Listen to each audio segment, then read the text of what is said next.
अस्सलाम वालेकुम। आज की वीडियो में हम बात करेंगे एड सेट लेवल पे। एड सेट लेवल पे हम लोगों ने क्या परफॉर्म करना है। ये मेरे पास एड सेट लेवल है। सबसे पहले मैं इसका नाम रख लेता हूँ। इसका नाम असल में टारगेटिंग की बेस पे रखा जाता है। इस वजह से यहाँ पे मैं फिलहाल एक रैंडम नेम दे देता हूँ, लेकिन जब मैं टारगेटिंग सेट करूंगा अपने एड सेट लेवल पे, तो उस टारगेटिंग के अकॉर्डिंगली मैं अपना नाम को थोड़ा बहुत मॉडिफाई करूंगा, ताकि अगर मैं एक ही बैग को दो तीन ऑडियंस पे टारगेट कर रहा हूँ या टेस्टिंग कर रहा हूँ दो तीन ऑडियंस पे, तो उसमें से कौन सी वाली ऑडियंस किस एड सेट के नीचे है, मुझे उसका नाम देख के आइडिया हो जाए। तो मैं थोड़ा बहुत मॉडिफिकेशन करूंगा। अभी मैं क्या कहता हूँ, वाइट फ्लावर बैग या हैंड बैग, और मैं साथ कह देता हूँ जी एफ लिख देता हूँ फॉर फीमेल। जाहिर बात है इसकी मेन ऑडियंस तो फीमेल ही होगी ना। मेल में भी सेल हो सकती है, कोई किसी के लिए बाय कर ले, लेकिन मेन ऑडियंस इसकी फीमेल है, तो मुझे पता है कि ये फीमेल होगा। फीमेल, उसके बाद एज ग्रुप क्या होगा वो मैं देखता हूँ अभी। वो सब कुछ आप सेटअप करेंगे। और फिलहाल मैं इतना ही रखता हूँ जी, फीमेल के लिए चला रहा हूँ मैं इसमें। और उसके बाद मैं ऐड जो लेवल है, जो ऐड कॉपी होती है, मैं यहाँ पे इसको उसका नाम भी रख देता हूँ। उसका नाम भी मैं सेम ही रख देता हूँ। ये मेरी ऐड कॉपी का नाम है, फिलहाल मैंने ये रख दिया। ठीक है, तो यहाँ नाम सिर्फ रखने थे। तो अभी हमने ऐड सेट को फर्दर डिस्कस करना है। यहाँ पे मैं करूंगा कंटिन्यू, क्लिक के ऊपर कंटिन्यू पे क्लिक करूंगा। और कंटिन्यू पे क्लिक करने के बाद मेरा नेक्स्ट जो ऐड सेट लेवल है मेरे पास प्रॉपर वे से ओपन हो जाएगा, जहाँ पे मैंने सारी सेटिंग्स करनी है। तो ये आपके पास कैंपेन लेवल आ गया। और कैंपेन लेवल में वो ए बी टेस्टिंग भी बोल रहे हैं कि अगर आपने कैंपेन्स को थोड़ा बहुत कोई चीज़ मॉडिफाई करके टेस्ट करना हो तो आप यहाँ से कर सकते हैं। ए बी टेस्टिंग होता है कि सिर्फ कोई एक चीज़ आप चेंज कर देते हो। दो ऐड होते हैं, दोनों बिल्कुल सेम होते हैं, हर चीज़ उनमें सेम होती है। सिर्फ और सिर्फ कोई एक चीज़ जो है ना डिफरेंट कर देंगे, और दोनों को टेस्ट करेंगे सेम बजट पे, हर चीज़ सेम होगी, और देखेंगे कि कौन सी वाली ज़्यादा अच्छा परफॉर्म करती है, और उसके साथ स्टिक कर लें, बाकी को छोड़ दें। क्योंकि ads are all about testing. Ads में पहले टेस्टिंग होगी, फिर एक विनिंग एड मिलेगा आपको, और फिर आप उसके साथ स्टिक करोगे, तो पहले पैसे वेस्ट भी हो सकते हैं।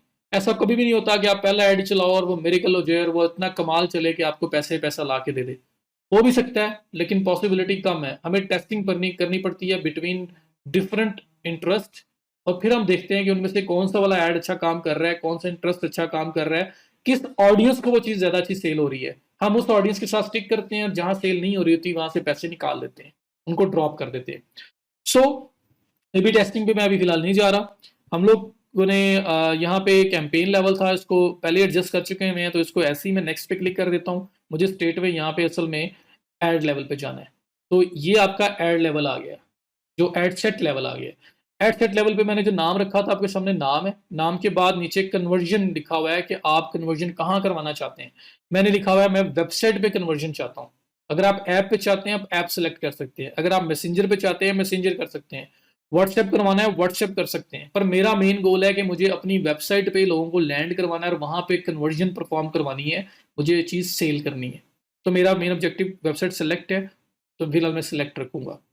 अब यहाँ पे मैं फर्दर आगे मूव करूं, इससे पहले यहाँ पे एक बहुत इंपॉर्टेंट चीज जिसके बगैर आपका एड यूजलेस है, वो है आपका कन्वर्जन पिक्सल। अब कन्वर्जन पिक्सल क्या चीज है, क्या बला है, मैंने क्या नाम बोल दिया है।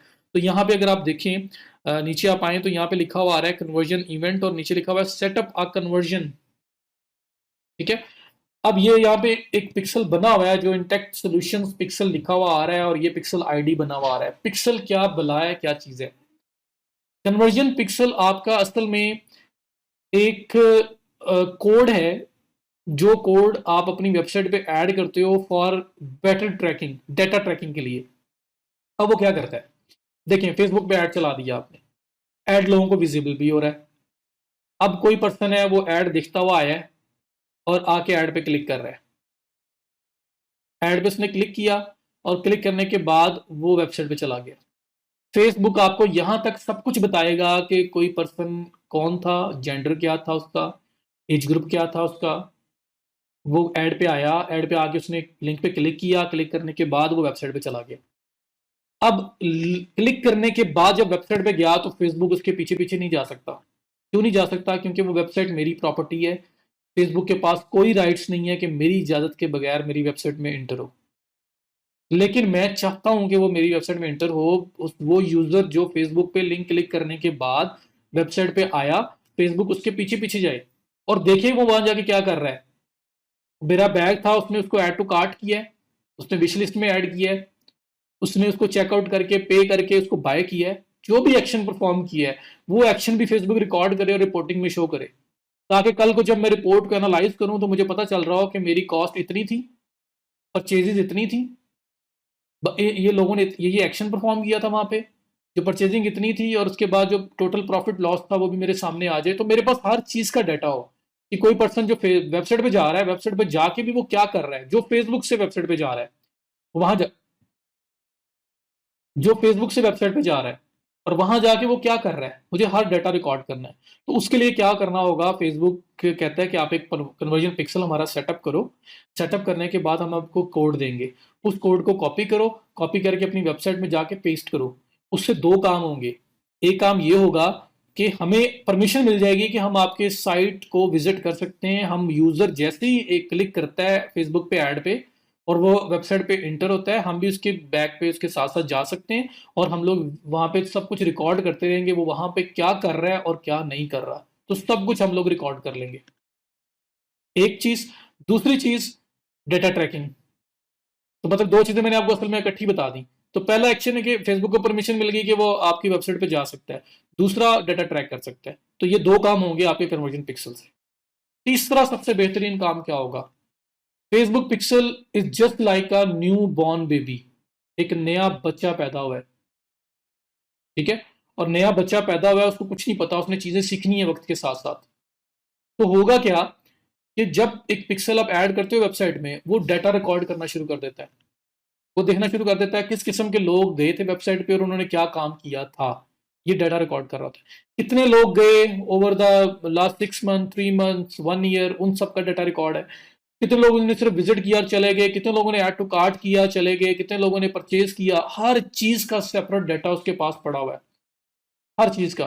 तो पहला काम तो वो ये करता है कि जब वो लोगों को एनालाइज करता है ना, कि फॉर एग्जांपल आपके पास 20 सेल्स आ गई, 30 सेल्स आ गई, 40 सेल्स आ गई, लोग आए और 40 लोगों ने परचेज कर लिया आपकी एक प्रोडक्ट, फेसबुक ने सब रिकॉर्ड कर लिया। फेसबुक क्या करेगा, देखेगा किस किस्म के लोग थे जिन्होंने आके वो चीज बाय की, और वो फिर कहेगा अच्छा ये वाले लोग हैं, तो इसी जैसे बिहेवियर वाले सिमिलर इंटरेस्ट वाले लोग और कहाँ कहाँ पड़े हुए हैं, तो फेसबुक क्या करेगा, उन लोगों को ऐड ज्यादा दिखाना शुरू कर देगा। पहले वो रैंडमली दिखा रहा होगा, इधर उधर ऐड आपकी नजर आ रही है, आज यहाँ पे दिखा रहा है, लेकिन कहीं पे कन्वर्जन आ रही है, कहीं पे लोग कन्वर्ट हो रहे हैं, कहीं पे नहीं हो रहे।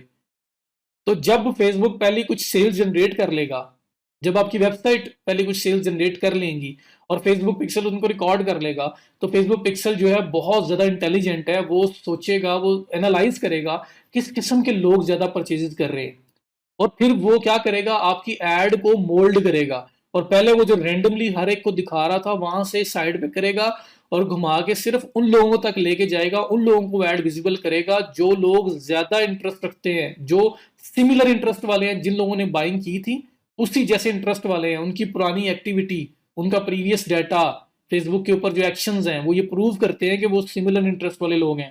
तो फेसबुक उनको ऐड ज्यादा दिखाएगा क्योंकि वहां पे आपकी चीज सेल होने के चांसेस ज्यादा हैं।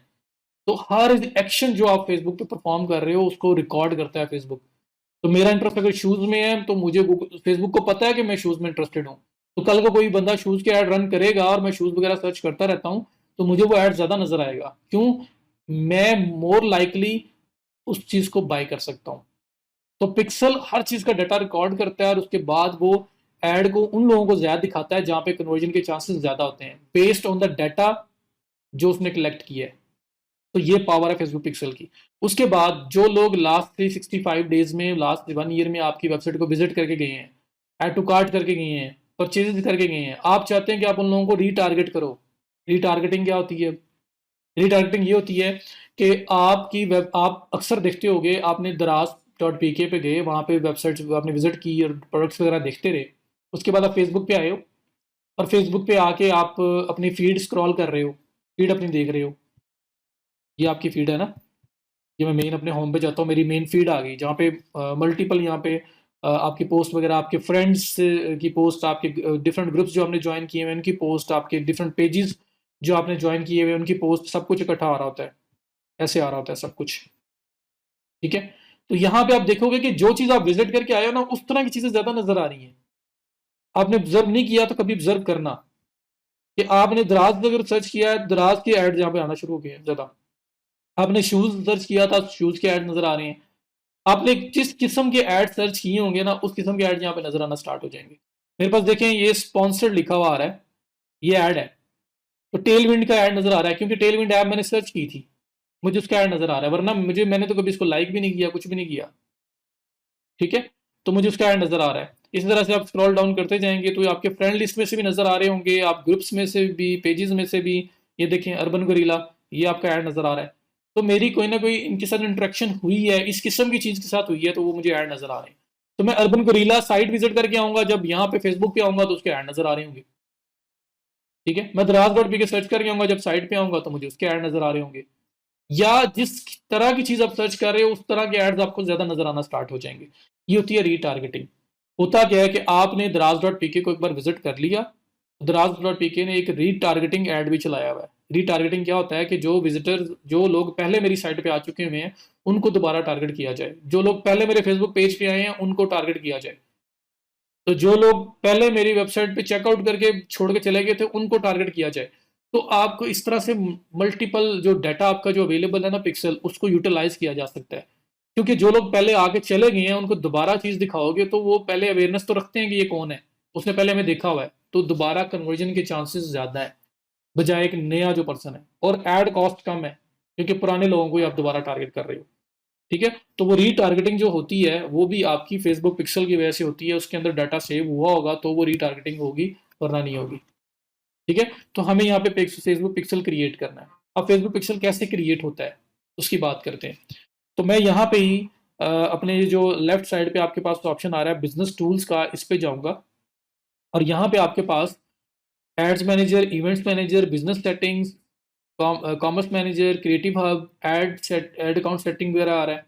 यहाँ पे ये इवेंट मैनेजर आ रहा है, मैं इसको क्लिक कर लेता हूँ न्यू टैब में, ताकि मेरा जो जो ऐड चल रहा है ये भी डिस्टर्ब ना हो, और मैं इवेंट मैनेजर में जाके अपना एक आपको पिक्सल क्रिएट करना भी बता दूँ कि फेसबुक पिक्सल, कन्वर्जन पिक्सल असल में क्रिएट कैसे होता है, और इसके क्या एडवांटेजेस थे, मैंने आपको बड़ी डिटेल में बता दी है।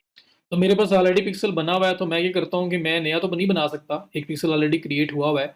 आप नया बनाएंगे, कनेक्ट डाटा सोर्स पे क्लिक करके वेब पे क्लिक करेंगे, और आपके पास नेक्स्ट ऑप्शन आएगा। वो मैं करता हूँ, मेरे पास जो पिक्सल बना है इसी को कनेक्ट करना बताता हूँ आपको। यहाँ पे ये जो चीज़ आपके सामने वहाँ पे आनी है, मैं उसके बारे में बता रहा हूँ। यहाँ पे आप क्लिक करेंगे और आपके पास फ्रॉम अ न्यू वेबसाइट ऐसा है, ऐसा कुछ आएगा कि कोड इंस्टॉल करना है। जब वहाँ पे डाटा सोर्स नया क्रिएट करोगे तो वहाँ पे भी ऐसे ही आएगा कि आपने वेबसाइट के साथ जो कनेक्ट करना है, कैसे करना है। आप मैनुअल भी कर सकते हो, और आप पार्टनर इंटीग्रेशन को भी यूज़ कर सकते हो। पार्टनर इंटीग्रेशन क्या है कि वर्डप्रेस, शॉपिफाई, डिफरेंट जो सीएमएस कंटेंट मैनेजमेंट सिस्टम है, जिन पे वेबसाइट्स बनी होती है, उनकी कोई ऐप्स वगैरह प्लगइन्स अवेलेबल होंगे जिनके थ्रू आप कनेक्ट कर सकते हो। और दूसरा ऑप्शन है आप मैनुअली ऐड करें। तो जो पार्टनर इंटीग्रेशन है, ये तो बड़ा सिंपल और बड़ा ईजी है। अगर आपने वर्डप्रेस पे करना है, शॉपिफाई पे करना है, जहां पे भी करना चाह रहे हो आप कर सकते हो।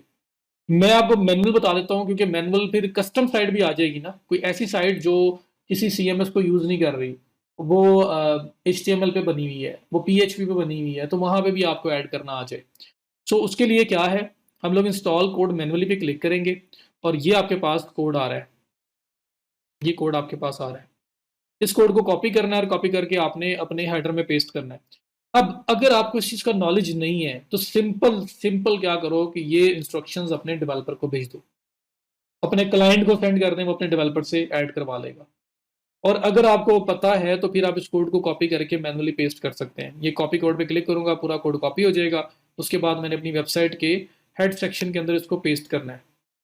वो कैसे होता है मैनुअल में, वो भी बताता हूँ आपको। और फिर अगर कोई हम लोग पार्टनर इंटीग्रेशन यूज़ करते हैं तो वो कैसे करना है, मैं आपको वो भी बता देता हूँ।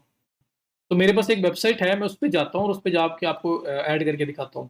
तो मैं यहाँ पे आया न्यू टैब में, एडमिन पैनल में गया, यहाँ पे लॉगिन किया। ये आपकी वर्डप्रेस के साथ मैं इंटीग्रेशन करके बता रहा हूँ। मैनुअल बता रहा हूँ कि मैनुअल फिर आपकी मल्टीपल जगहों पे अप्लाई हो जाएगी, आप सेम मेथड से कर सकते हो, कोई भी CMS हो।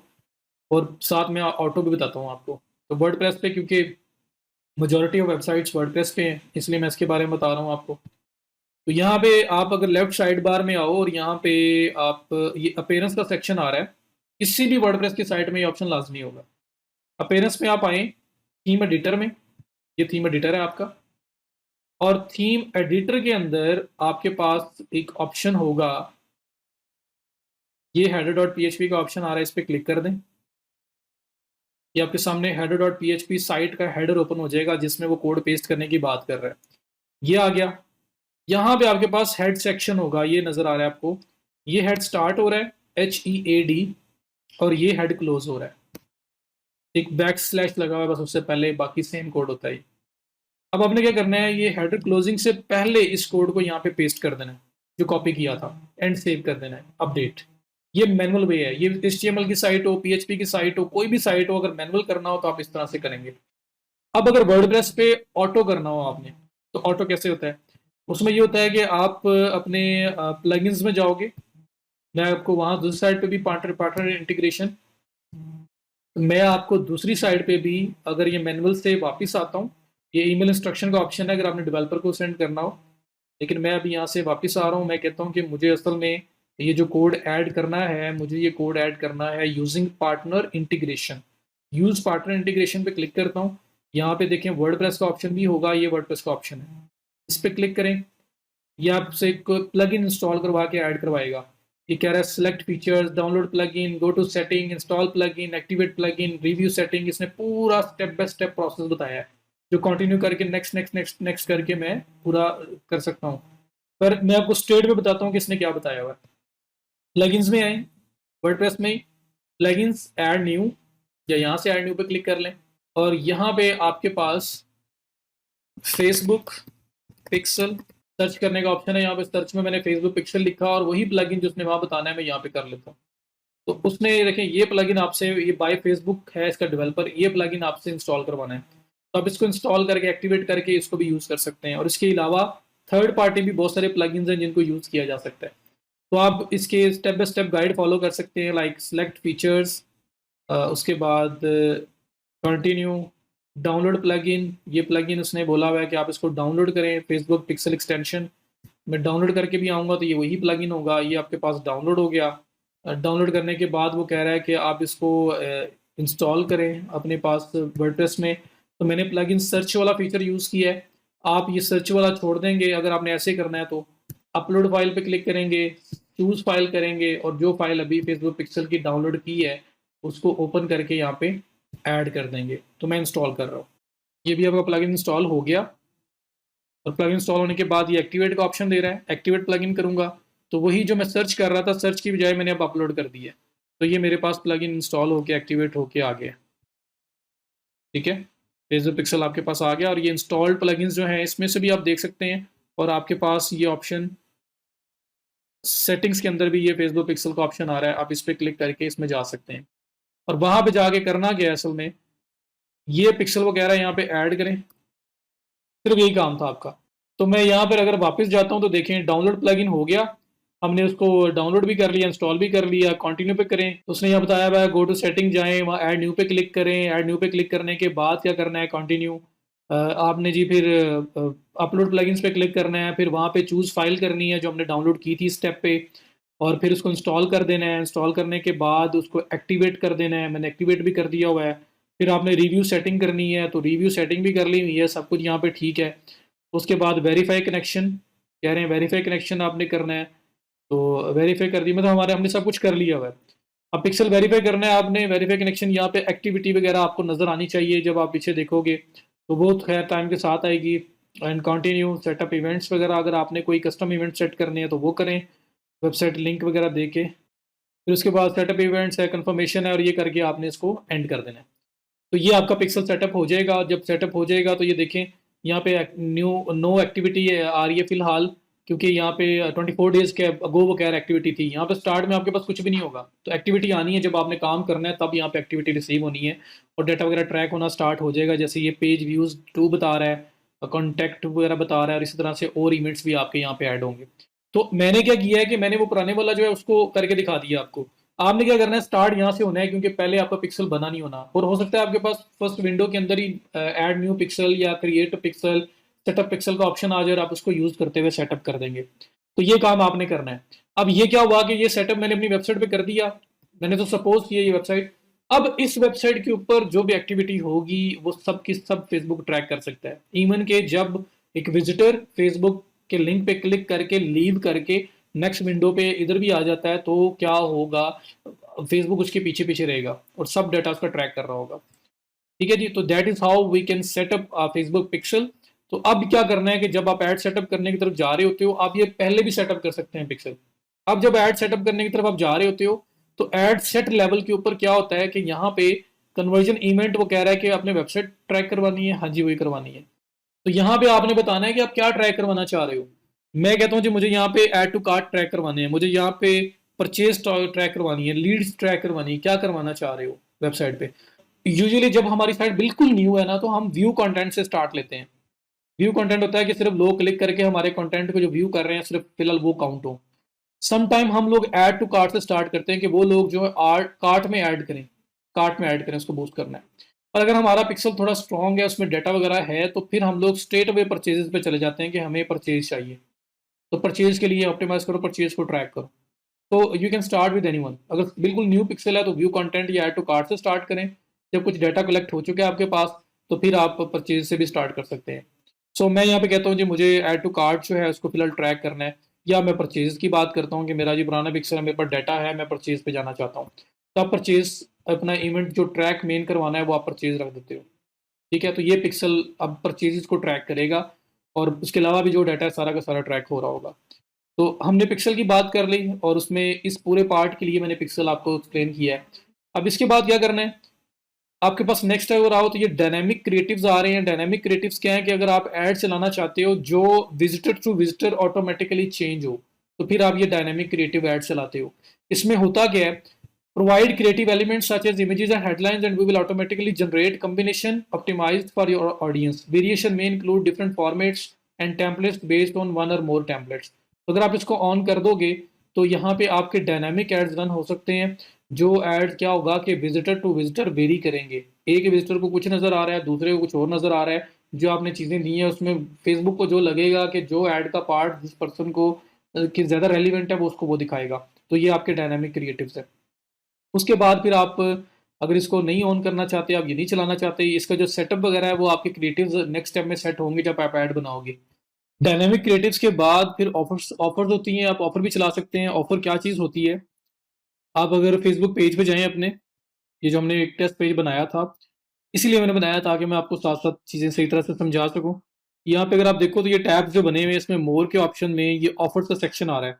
और जब आप कोई पोस्ट बना रहे होते हैं तब भी ये आपको ऑप्शन देता है।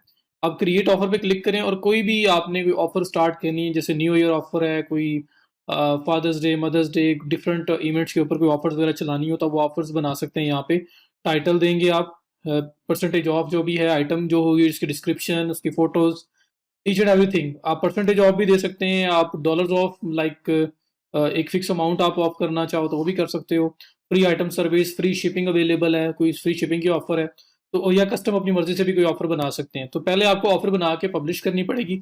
उसके बाद फिर जब आप यहाँ पे आएंगे तो आप ऑन करके जो आपके पेज पे ऑफर्स अवेलेबल हैं वो सिलेक्ट कर सकते हैं। फिलहाल यहाँ पे कोई ऑफर हमारे पास नहीं आ रही क्योंकि हमने बनाई नहीं कोई। तो ये मैं सिर्फ बता रहा है कि कौन से पेज में से लेनी है। तो यहाँ पेजेस सेलेक्ट करोगे, ये मेरे पास बहुत सारे पेजेस इकट्ठे आ रहे हैं। आपके पास जाहिर बात है आपका जो एक पेज है पर्सनल अकाउंट के अंडर वही आएगा। मेरे पास मल्टीपल पेजेस हैं, इस वजह से आपको मल्टीपल अकाउंट्स नज़र आ रहे हैं। तो फिर हम यहाँ ऑफर को सिलेक्ट करते हैं और फिर इसको स्टार्ट करते हैं। तो अभी हमारे पास ऑफर भी नहीं है, हम ऑफर भी नहीं कर रहे, हम सिंपल एड्स चलाने लगे। तो उसमें अब नेक्स्ट जो बजट वाला सेक्शन है, ये मेन चीज़ है, इंपॉर्टेंट चीज़ है। सो अभी तक हमने सिर्फ नाम रखा है, नाम भी पहले बल्कि मैंने सेटअप कर दिया था। उसके बाद कन्वर्जन पिक्सल सेटअप किया, और कन्वर्जन पिक्सल के अंदर मैंने वेबसाइट के लिए चलानी थी ऐड, और उसमें जो मेरा इवेंट था जो मैं ट्रैक करवाना चाह रहा हूँ, जिसमें मैं मेन फोकस करना चाह रहा हूँ, वो परचेजेस था, उसको मैंने सेलेक्ट किया। फिर डायनामिक एड्स का बताया कि इसमें आप हेडलाइंस, आप इमेजेस वगैरह, वीडियोस वगैरह दे देंगे, लेकिन क्या चीज़ किस पर्सन को शो करवानी है वो उसके इंटरेस्ट पे डिपेंड करता है, तो फेसबुक खुद से वेरिएशन में शो करवाएगा। उसके बाद फिर ये ऑफर्स था, ऑफर्स का बता दिया आपको। अब बजट भी यहाँ पे आपका सेटअप होगा कि आप बजट क्या सेट करना चाहते हैं। फॉर एग्जांपल आप डेली बजट पे जाना चाह रहे हैं, तो फिर डेली बजट आप यहाँ पे सेटअप कर सकते हैं। फेसबुक पे $1 मिनिमम आप बजट सेटअप कर सकते हो किसी भी एड क्रिएटिव का, किसी भी एड अकाउंट का। क्या था यार, किसी भी एड सेट का बजट जो है वो आप मिनिमम जो है वो $1 सेटअप कर सकते हैं, और मैक्सिमम जितने पे मर्जी चले जाएं। सो डेली बजट भी हो सकता है और लाइफ टाइम भी हो सकता है, लाइक मेरे पास ये इतना बजट है और मैंने इसको ही ऑल इन ऑल स्पेंड करना है। तो डेली बजट जिस तरह यहाँ $20 लिखा हुआ है, अगर मैं कहता हूँ मेरा $5 बजट है और ये बजट CAD कैनेडियन डॉलर्स में है, PKR में आपका अकाउंट होगा तो PKR शो करेगा, डॉलर्स के अंदर होगा तो डॉलर शो करेगा। तो यहाँ पे मैंने $5 बोला, वो मेरा CAD कैनेडियन जो डॉलर है वो वाला है। उसके बाद स्टार्ट डेट आ रही है, और अगर आप इसमें लाइफ टाइम करना चाहें तो लाइफ टाइम भी सेटअप कर सकते हैं। लाइफ टाइम में आप बजट बता देते हो कि मैंने इस फलान डेट से इस डेट तक मैंने कैंपेन चलानी है और मेरा टोटल बजट इतना है। लाइक आपको किसी क्लाइंट ने बोला है $100 की कैंपेन चला दो फॉर अ मंथ, और हमारी कोई ऑफर है या हमने कोई एक प्रमोशन चलानी है वो चला दें, हम चला देंगे। $100 बजट रखेंगे, स्टार्टिंग और एंडिंग डेट रखेंगे और उसको चला देंगे। फिक्स अमाउंट और फिक्स टाइम अगर हमारे पास डिसाइडेड अवेलेबल है। वरना ये रिकमेंडेड आपको मैं इसकी रिकमेंडेशन नहीं दूंगा कि आप लाइफ टाइम बजट पे जाओ, आप डेली बजट पे जाओ। डेली बजट में क्या होता है कि अगर आपने जिस तरह हमने ये सिनेरियो किया है, हम लोग चीज को सेल करवाना चाह रहे हैं। अब आप लोगों ने 5 कैंपेन चलाई डिफरेंट, लाइक एक कैंपेन चलाई और एक कैंपेन के अंदर, अब आप लोगों ने एक कैंपेन चलाई और एक कैंपेन के अंदर आपने 5 एडसेट्स बनाए और हर एक का बजट आपने सेम रख के उनके ऊपर आपने उनको स्टार्ट कर दिया, और उसमें डिफरेंट इंटरेस्ट आप टारगेट कर रहे हैं। अब होगा क्या कि उनमें से पांचों में से एक ऐड अच्छा चलता है, 4 ऐड अच्छे नहीं चलते। तो वो जो एक ऐड अच्छा चलता है, अगर आपने उसकी एंडिंग डेट सेट की होगी तो एक टाइम के बाद वो तो स्टॉप हो जाएगा। अब स्टॉप होते साथ अब फौरी तौर पे भी दोबारा उसको चला देंगे तो जिस तरह से पहले वो अच्छा परफॉर्म कर रहा था वैसा परफॉर्म नहीं करेगा। वो as a new ad queue में आएगा, उस दिन की जो एड्स जितने लोगों ने बनाई है उसी क्यू में लगेगा और फिर स्लोली स्लोली दोबारा से ऑप्टिमाइज होगा। तो कभी भी हमारा जो एड रनिंग में आ चुका होता है, जो प्रॉफिटेबल हो चुका होता है, जहां पे हमें सेल्स वगैरह आ रही होती हैं, उस ऐड को गलती से भी स्टॉप नहीं करना। अब स्टॉप करके फौरन भी दोबारा स्टार्ट कर देंगे तो वो जो पहले उसकी ऑप्टिमाइजेशन हुई हुई है, जिस तरह पहले वो परफॉर्म कर रहा है, वो दोबारा परफॉर्म नहीं करेगा। तो इस वजह से जब आप ये सेल ऐड वगैरह चलाते हैं तो इसमें लाइफ टाइम वाला कोई कॉन्सेप्ट नहीं है। आप अपना डेली बजट रखें और उसके बाद आप इसको चलने दें। अगर वो अच्छा परफॉर्म करना स्टार्ट हो गया तो भी चलता रहे। जब आपने स्टॉप करना होगा, मैन्युअली जाके एक क्लिक की मार है, आपने स्टॉप कर देना है। तो इसलिए आपने इसको लाइफ टाइम बजट पे सेटअप नहीं करना जो सेल ऐड आपका होगा। हाँ, अगर क्लाइंट की रिक्वायरमेंट है, इतना बजट है और इतने दिन चाहिए, बस चला दो जैसे मर्जी रिजल्ट आए, तो फिर हम लोग कर सकते हैं। या लाइक की कोई कैंपेन चल रही है या कोई और कैंपेन चल रही है, ट्रैफिक की कैंपेन चल रही है और वो कहता है बस ये चला दो, एक ही चला दो और मुझे इतने से इस टाइम से लेके इस टाइम तक चलाना है मुझे, और उसमें जो मेरा बजट है वो इतना फिक्स है, तो फिर हम लोग वो लाइफ टाइम बजट पे जा सकते हैं। तो मैं डेली बजट पे आता हूँ। $5 मैंने सेटअप किया और स्टार्टिंग डेट हमारी December 30, और इसमें एंडिंग डेट जो है मैं सेटअप नहीं करूंगा, मुझे एंड नहीं करना, एंड मैं अपनी मर्जी से करूंगा जब मुझे करना हो, क्योंकि अगर ये सक्सेसफुल ऐड हो गया ये एड सेट तो मैं इसको चलने दूंगा। और इसके बाद फिर ये मोर ऑप्शंस आ रही हैं, यहाँ पे आप आए तो यहाँ पे स्केड्यूल कर सकते हैं कि फॉर एग्जांपल ऐड हमेशा, एक टिप है, हम ऐड हमेशा तब चलाएं जब मॉर्निंग हो रही है किसी भी एरिया की। लाइक कनाडा के लिए ऐड चला रहे हो तो आपको ये माइंड में रखना है कि जब उनकी मॉर्निंग है 5-6 बजे सुबह, जब लोग उठ रहे होते हैं, तब वो ऐड आपका लाइव हो चुका हो, ताकि उसको टाइम मिले और जैसे लोग जो हैं वो फेसबुक यूज करना स्टार्ट करें तो ऑप्टिमाइजेशन का मार्जिन हो। हमेशा आपने मॉर्निंग में स्टार्ट किया करना है, in between the day add start ना करें, वो ज़्यादातर परफॉर्म नहीं करते अच्छा। तो स्टार्टिंग ऑफ द डे जो है उसमें आप ऐड चलाया करें अपना। तो यहाँ पे स्केड्यूल का ऑप्शन है कि इन केस अगर आपने यूएसए का, कनाडा का ऐड चलाना है, आप पाकिस्तान में हो, तो पाकिस्तान का आपको पता है टाइम जोन का बहुत ज़्यादा डिफरेंस है। तो आप पाकिस्तानी टाइम पे बना रहे हैं तो आप टाइम पे बना के उसको स्केड्यूल कर दें कि वो सुबह कैनेडियन जो मॉर्निंग है 5-6 बजे स्टार्ट हो जाए, यूएस की मॉर्निंग 5-6 बजे वो स्टार्ट हो जाए। कुछ ऐसा स्नैरियो आप कर सकते हैं, तो आप स्केड्यूल पे भी लगा सकते हैं उसको। इस ऑप्शन को हाइड कर देता हूँ। तो यहाँ पे आपकी बजट की सारी सेटिंग है। इसके बाद फिर आपकी ऑडियंस का सेक्शन आ गया, ये बहुत इंपॉर्टेंट सेक्शन है। यहाँ पे आप डिसाइड करते हो कि ऐड किसको नजर आएगा और किसको ऐड आपका नजर नहीं आएगा।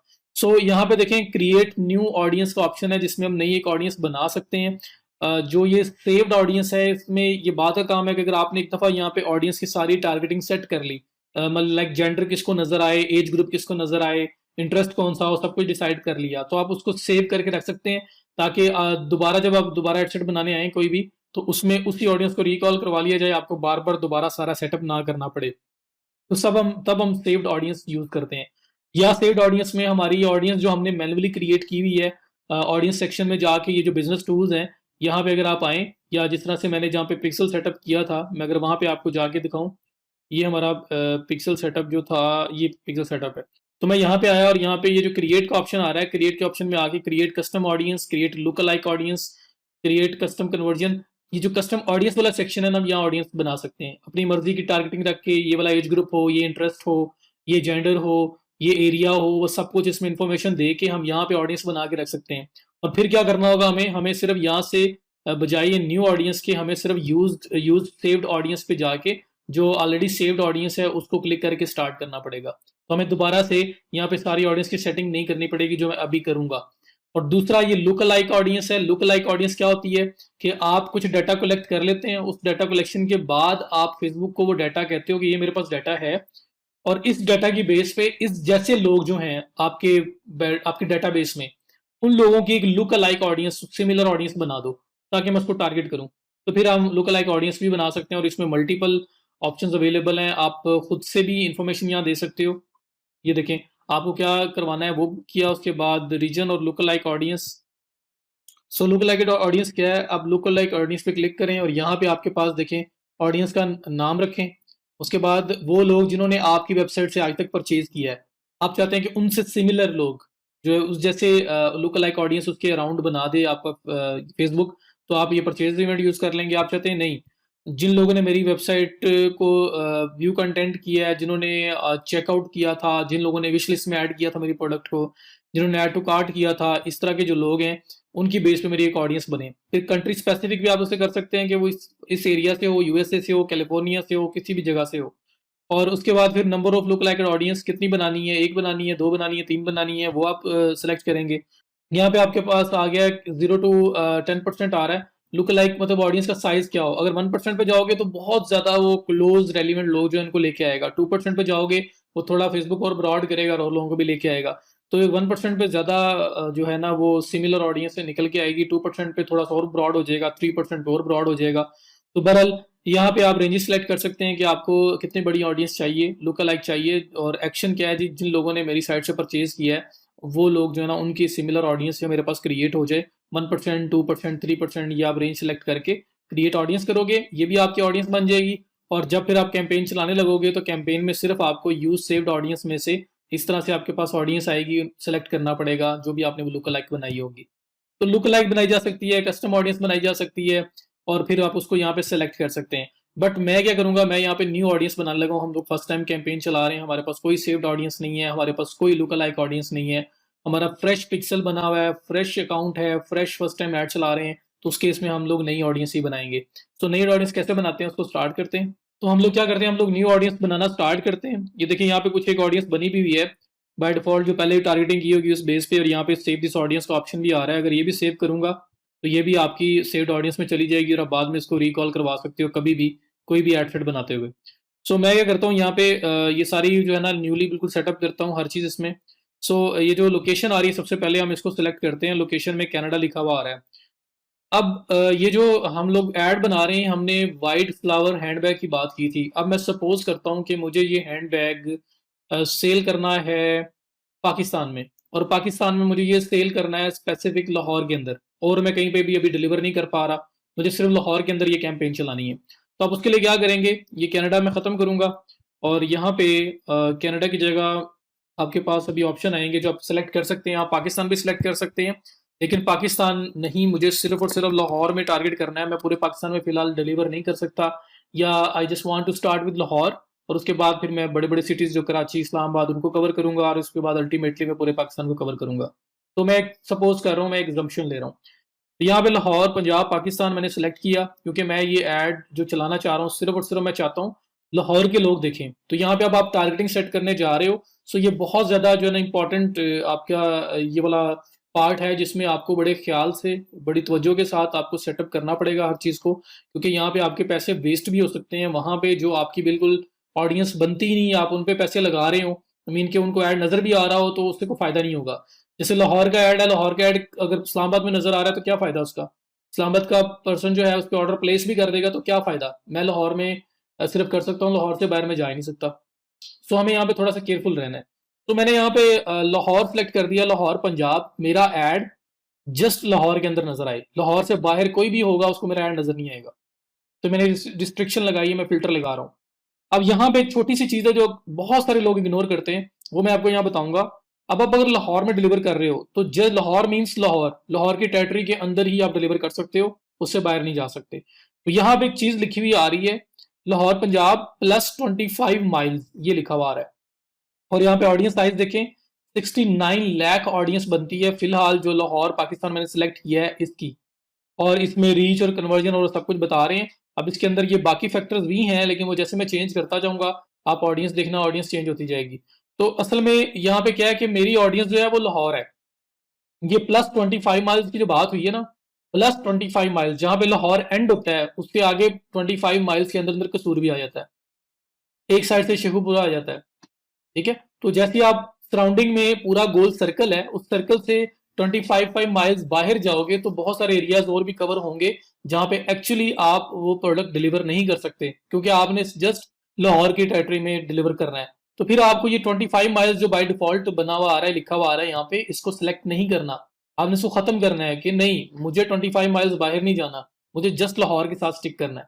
तो फिर आप क्या करेंगे, यहाँ पे current city only pay click करेंगे, और अब आपके पास जस्ट लाहौर है। लाहौर के सराउंडिंग में जो एरिया था वो चला गया, और यहाँ देखिए 65 लाख हो गया, 69 से 65, 4 लाख ऑडियंस ऐसी एक्स्ट्रा आ रही थी बीच में, जो लाहौर की टेरिटरी से बाहर थी, जो 25 माइल्स आपने लिखे हुए। तो आपने उनको ऐड शो करवाने से रोक दिया।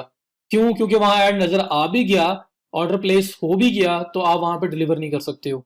तो यहाँ पे थोड़ा सा केयरफुल रहना है, ताकि हमारा ऐड वहां शो ही ना हो जहां पे मैं सेल नहीं कर सकता। तो हमें ये थोड़ा सा ख्याल रखना है इस चीज का। तो मैंने लोकेशन सेलेक्ट कर दी, और लोकेशन मैंने बोल दिया 25 माइल्स एरिया जो एक्स्ट्रा था वो वहां पे नहीं, जस्ट करंट सिटी, सिर्फ लाहौर में मुझे ये डिलीवर करना है, लाहौर में प्रमोट करना है, लाहौर के लोगों को नजर आए बस। अब एक और चीज यहाँ पे, ये ऊपर लिखा हुआ आ रहा है पीपल लिविंग और रिसेंटली इन दिस लोकेशन। अब लोकेशन में ये एक बड़ी इंपॉर्टेंट चीज है, ये भी आपको बड़ा केयरफुली देखना पड़ेगा। यहाँ पे 4 ऑप्शंस दी हुई है। पहले ऑप्शन दी हुई है पीपल लिविंग और recently in this location. Add उन लोगों को नजर आए जो रहते हैं लाहौर में और रिसेंटली लाहौर में थे। अब कोई इस्लामाबाद से लाहौर आया हुआ है रिसेंटली, तो वो उसका मुझे क्या फायदा, वो आया है सुबह आया, शाम को उसने वापस चले जाना है, तो मुझे ऑर्डर प्लेस करेगा और मैं उसको डिलीवर कर पाऊंगा। वो मेरी टारगेट ऑडियंस नहीं है। टारगेटेड ऑडियंस वो होती है जो यहाँ पे रह रही है, तो मेरी वो टारगेटेड ऑडियंस नहीं है। तो क्या होगा कि ये वाला जो अभी सिलेक्ट हुआ है मेरे लिए ठीक नहीं है, जो रिसेंटली यहाँ पे था वो मेरे किसी काम का नहीं है। People living in this location, वो लोग जिस लोकेशन में रहते हैं, जो लाहौर में रहते हैं, second option. Third, people recently in this location, वो लोग जो रिसेंटली लाहौर में थे। अब कोई मुल्तान से आ रहा है, लाहौर से गुजर रहा है, इस्लामाबाद से आ रहा है, मुल्तान जा रहा है, लाहौर की टेरिटरी में से गुजर रहा है, तो अब वो जब गुजर रहा है तब वो अगर दिखेगा तो उसे ऐड नजर आ जाएगा, क्लिक करेगा, मुझे कॉस्ट भी होगी उसकी बियर करनी पड़ेगी। हालांकि वो मेरी ऑडियंस नहीं है, ना मुझे वो ऑर्डर प्लेस कर सकता है, ना मैं उसको डिलीवर कर सकता हूँ, वो तो गुजर रहा है सिर्फ लाहौर में से। तो रिसेंटली वाला जो पार्ट है वो ठीक नहीं है। उसके बाद people travelling in this location, वो लोग जो ट्रैवल कर रहे हैं, वही बात होगी। ठीक है, तो जो टेम्परेरी रिसेंटली थोड़ी देर के लिए आए हुए हैं, जो ट्रैवल करते हुए पास से गुजर रहे हैं, वो मेरी ऑडियंस नहीं है। मेरी ऑडियंस वो है जो लोग यहाँ रहते हैं, जिनकी एक रेजिडेंस है, वो अपना ड्रेस वगैरह मुझे देंगे तो तब मैं उनको डिलीवर करूंगा। तो मुझे इस चीज का ख्याल रखना है। तो उस बेस पे इन चारों ऑप्शन में से मेरी जो ऑप्शन बेस्ट बनती है वो ऑप्शन नंबर 2 बनती है, people living in this location, वो लोग जो इस लोकेशन में रहते हैं, तो मैं उसको सिलेक्ट करूंगा। मुझे बाहर वाले लोग नहीं चाहिए जो ट्रैवल कर रहे हैं, वहां से गुजर रहे हैं, या जो रिसेंटली यहाँ पे थे और उसके बाद नहीं होंगे। जैसे आपने ये किया, 2 लाख ऑडियंस और कम हो गए, 65 लाख से 63 लाख पे बात आ गई। तो 2 लाख और लोग ऐसे होने थे जिनको ऐड नजर आना था, आपने उनसे भी रोक दिया। तो आप देखें कि मैंने 69 से 63 पे ले आया हूँ। 6 लाख की ऑडियंस ऐसी थी जिन्होंने ये मेरी कैंपेन पे बटन डालना था, मीन कि मेरी कैंपेन चलनी थी, उन लोगों को भी नजर आनी थी, हालांकि वो मेरी ऑडियंस नहीं है, मुझे उनका कोई फायदा नहीं होना था। तो 63 लाख पे मैं ले आया हूँ, 69 लाख से सिर्फ टारगेटिंग को थोड़ा सा मैंने क्लोज किया है। क्यों? क्योंकि वो इरेलीवेंट ऑडियंस है, वो मेरे किसी काम की नहीं थी। उस ऑडियंस को अगर ऐड नजर भी आता है तो मुझे फजूल में कॉस्ट बियर करनी पड़नी थी, तो मैंने इसको भी निकाल दिया। तो ये लोकेशन के अंदर ये 2 सेटिंग्स आपने केयरफुली करनी है। उसके बाद ये आपके पास एज आ गया, एज ग्रुप। तो अब एज ग्रुप जो है, मेरे पास अगर स्टार्ट में कोई डाटा नहीं है, मुझे नहीं पता कि मेरा जो बैग है वो 18 ईयर्स वाले कोई लड़की बाय करेगी या कोई 40 ईयर्स की वुमेन जो है वो बाय करेगी, कोई भी बाय कर सकता है। तो मुझे कुछ आइडिया नहीं है। तो अगर मुझे आइडिया नहीं है, मेरी फर्स्ट कैंपेन है, तो मुझे यहाँ पे रिस्ट्रिक्शन नहीं लगानी चाहिए। हाँ, अगर मैं एक दफा ये कैंपेन चला लूंगा, 2 बार चला लूंगा, मेरे पास डाटा आएगा, डाटा में मेरे पास शो होगा कि कौन से एरिया से, मुझे उस डाटा में शो होगा कि कौन सा जो एज ग्रुप है वो ज्यादा इंगेज कर रहा है, तो मैं फिर कोई डिसीजन ले सकता हूँ कि मुझे एक स्पेसिफिक एज ग्रुप के साथ जाना है, मुझे 18 से 40 में जाना है, 18 से 45 में जाना है, लेकिन अभी मेरे पास डाटा नहीं है तो मैं इसको रिस्ट्रिक्ट नहीं करूंगा, मैं 18 से 65 प्लस में जाने दूंगा। उसके बाद जेंडर है, तो ये लेडीज हैंड बैग है, तो जाहिर बात है इसका जो मेन टारगेट ऑडियंस बनती है, टारगेटेड ऑडियंस, वो आपकी बनती है फीमेल। तो यहाँ पे मैं वुमेन पे क्लिक करूंगा, मैं ऑल पे नहीं करूंगा। मेन जो है खरीद सकते हैं, लेकिन पोटेंशियल ऑडियंस जो मेन ऑडियंस है वो तो वुमेन है, क्योंकि प्रोडक्ट उनकी है। तो जैसे ही मैंने ये क्लिक किया, आप चेक करो 18 लाख पे बात आ गई, 63 लाख से स्टेट वे 18 लाख पे बात आ गई है। वरना वो आपके कितने ज्यादा, मतलब 63 में से आप 18 निकाल दो तो 45 लाख, 45 लाख लोगों को ये ऐड नजर आ रहा होना था, मेल्स को, मेन को, जिनमें से कन्वर्जन रेट बहुत कम होना था एज कम्पेयर टू वुमेन, क्योंकि ये मेन प्रोडक्ट इनकी है। तो मैंने वुमेन सेलेक्ट कर दिया। उसके बाद यहाँ पे डिटेल्ड टारगेटिंग, यहाँ पे अब आ रहा है डिटेल्ड टारगेटिंग एक्सपेंशन ऑन। अब ये क्या है, फेसबुक कहता है कि आप हमें अलाउ करो कि अगर हमें लगता है कि हम थोड़ा सा अगर ऑडियंस को एक्सपैंड करते हैं और आपको रिजल्ट्स अच्छे मिल सकते हैं तो क्या हम कर लें। तो ये फेसबुक ने अपनी तरफ से रिकमेंडेड बोला हुआ है कि आप इसको चेक करें। लेकिन अगर आपको लगता है नहीं, मैंने जो टारगेटिंग बोली है, जो मैंने जो मेंशन की है वो बेस्ट है और मुझे उसके साथ स्टिक करना है, तो फिर मैं यहाँ पे इसको अनचेक कर दूंगा, ताकि एक्स्ट्रा ऑडियंस का बर्डन मेरे ऊपर ना आए। चले, अब मैंने यहाँ पे ये मैंने ऑफ कर दिया, ताकि मुझे बिलीव है कि जो ऑडियंस मैंने सेलेक्ट की है उसी के साथ मुझे स्टिक करना है। मुझे फेसबुक को अलाउ नहीं करना कि वो उसको एक्सपैंड करे, और अच्छे रिजल्ट्स लाने के लिए टेस्ट किया भी जा सकता है और आपकी मर्जी नहीं भी कर सकते। बाकी चीजें हमारे सामने है। अच्छा, यहाँ पे साथ ना ये डिटेल टारगेटिंग का ऑप्शन आ रहा है, ये भी बहुत इंपॉर्टेंट है। अब फेसबुक के ऊपर क्या होता है कि इंटरेस्ट बेस्ड टारगेटिंग होती है। अगर आप यहाँ पे इंटरेस्ट लिखोगे ना, जैसे हैंडबैग सेल हो रहा है, तो अगर मैं हैंडबैग इंटरेस्ट सेलेक्ट करूंगा कि वो लोग ऐड देखें जो हैंडबैग में इंटरेस्ट रखते हैं, तो फेसबुक क्या करेगा, फेसबुक रिकॉर्ड चेक करेगा, अपना प्रीवियस डाटा चेक करेगा हर पर्सन का, कि अगर किसी पर्सन ने कभी अपने सर्च बार में फेसबुक के अंदर सर्च किया हो हैंडबैग, कभी किसी पर्सन ने किसी और हैंडबैग की पोस्ट के साथ इंगेज किया हो, उस पर कमेंट किया हो, उसको लाइक किया हो, उसको शेयर किया हो, उस पर क्लिक किया हो, कुछ भी कोई ना कोई एक्शन उसका, उसकी हिस्ट्री बता रही हो कि उसने हैंडबैग के साथ परफॉर्म किया है, या उसने परचेज किया हो, उसने ऐड टू कार्ट किया हो, कुछ भी किया हो, तो फेसबुक क्या करेगा, उन लोगों को मेरा ऐड शो करवाएगा। तो ये होता है इंटरेस्ट। तो इंटरेस्ट बेस पे हम लोग मोस्ट रेलिवेंट ऑडियंस को टारगेट कर सकते हैं, बजाय ऐसे कि मैं सब लोगों को दिखाना शुरू कर दूं ऐड रेंडमली। और और ये ज्यादा बेटर है कि मैं उन लोगों को दिखाऊं जिन लोगों के प्रीवियस हिस्ट्री बता रही है कि उन्होंने कभी ना कभी किसी हैंडबैग की पोस्ट के साथ इंगेज किया हुआ है, तो वो ज्यादा बेटर है ना।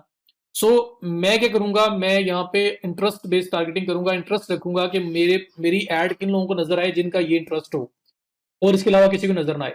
तो मैं यहाँ पे इस टारगेटिंग में फिल्टर्स लगा रहा हूँ, मैं रिस्ट्रिक्शंस पे रिस्ट्रिक्शन लगा रहा हूँ। मैंने एज की रिस्ट्रिक्शन लगा दी, मैंने जेंडर की रिस्ट्रिक्शन लगा दी, मैंने एरिया की रिस्ट्रिक्शन लगा दी, उसको मैंने और ज्यादा रिस्ट्रिक्ट किया कि 25 माइल्स बाहर ना जाए, वो लोगों को नजर आए जिस जहाँ पे रहते हैं। क्यों? क्योंकि उन लोगों ने बाय करना है, तो उनका एड्रेस आना है मेरे पास, मैंने उनको डिलीवर करना है, तो वो मैं लाहौर में कर सकता था। उसके बाद मैंने यहाँ पे जो उसने कहा था एक्सपैंड कर सकते हैं हम रीच, अगर हमें लगता है कि आपको ज्यादा अच्छे रिजल्ट मिल सकते हैं, तो मैंने कहा उसको फिलहाल ना करो, मैं अलाउ भी कर सकता था। अब बात आती है आपकी इंटरेस्ट की, इंटरेस्ट डेमोग्राफिक वाइज यहाँ पे इतनी डिटेल टारगेटिंग है कि आपकी सोच होगी। आप ये भी टारगेटिंग कर सकते हैं हैंडबैग इंटरेस्ट वाले लोगों को नजर आए। आप ये भी टारगेटिंग कर सकते हैं कि जो पर्सन है वो उसका स्टेटस क्या हो, वो कॉलेज स्टूडेंट हो, वो पास आउट हो, ग्रेजुएट हो चुका हो, उसका स्टेटस क्या हो, वो सिंगल हो, वो मैरिड हो, उसके बाद उसका प्रोफेशन क्या हो। तो इस तरह से बहुत ज्यादा डिटेल्ड किस्म की टारगेटिंग आप यहाँ पे कर सकते हो। अब यहीं पे, क्योंकि ये बात हो रही है, मैं यहाँ पे तो सब कुछ करूंगा, लेकिन इसके साथ साथ मैं आपको बताता हूँ कि ये सब कुछ करने से पहले अगर मैं आप एक टूल है फेसबुक का, अगर आप उसको यूज कर लो तो ये चीजें बहुत ज्यादा इफेक्टिव हो जाती हैं। पहले हम इसको फिल आउट करते हैं, उसके बाद मैं आपको वो टूल साथ ओपन करके दिखाता हूँ। तो यहाँ पे हैंड बैग अगर मैं लिखता हूँ कि मुझे हैंड बैग इंटरेस्ट है, उसको टारगेट करना है, तो मैं देखता हूँ यहाँ पे हैंड बैग आता है या नहीं आता। हैंड बैग्स, ये हैंड बैग्स आ गया आपके पास, और हैंड बैग्स की ऑडियंस भी आपके सामने आ रही है। मैं अगर इसको सेलेक्ट करता हूँ, अब जो ओपन था, एज मैंने रिस्ट्रिक्शन लगा दी, एरिया की रिस्ट्रिक्शन लगा दी, जेंडर की रिस्ट्रिक्शन लगा दी, उसके बाद मैंने इंटरेस्ट ओपन रखा हुआ था कि बस वो जो बाकी क्राइटेरिया पूरा कर रहा है उनको नजर आए, बाकी सब ओपन है। 18 लाख की ऑडियंस बनी थी। अब देखिए मैंने बोला है कि नहीं, एक और रिस्ट्रिक्शन है, ये ऐड उन लोगों को नजर आए जिनका एज जो है, जिनकी एज 18 से 65 प्लस एज मैंने, क्योंकि उसमें मैंने कुछ भी नहीं लिमिट किया, वो वुमेन हो, वो लाहौर से हो और लाहौर में रहते हो, अभी तक जो मैंने टारगेटिंग की है। इस सारों की बेस पे साथ मैंने हैंडबैग की टारगेटिंग कर दी कि हैंडबैग उनका इंटरेस्ट भी हो, कभी ना कभी उन्होंने सेक्शन परफॉर्म किया हो। तो जब मैंने वो लगाया तो स्ट्रेट वे 18 लाख से, जो मेरे बाकी फिल्टर्स करते करते 69 लाख से 18 लाख तक पहुंचा था, वो और ज्यादा फिल्टर आउट हो गया और अब 6 लाख ऑडियंस रह गई है। 6 लाख वो फीमेल हैं जिनका इंटरेस्ट हैंडबैग है, जो लाहौर में रहती हैं और जिनके एज ग्रुप 18 से 65 प्लस है। अब ये 6 लाख लोग रह गए। कहाँ मैं 69 लाख से चला और कहाँ मैं 6 लाख पे आ गया, और ये 6 लाख मोस्ट रेलिवेंट ऑडियंस है। वो 69 लाख बहुत ब्रॉड ऑडियंस थी। वहां कितने पैसे लगा के आपने वहां तक पहुंचना था उन सब तक, और 6 लाख पे पहुंचने में पैसे भी कम लगेंगे, और ये मोस्ट रेलिवेंट ऑडियंस है, मिक्सचर नहीं है। इस तरह से मैंने अब इस पे एक और टारगेटिंग लगा दी। मैंने कहा जी हैंड बैग उनका इंटरेस्ट हो। इसके अलावा मेरे पास यहाँ बहुत ऑप्शन है। मैं अगर ब्राउज पे क्लिक करता हूँ तो ये देखें आप, demographic wise, interest wise, behaviour wise. Demography पे क्लिक करो तो education wise, financial status wise, life events, parents, relationship, work.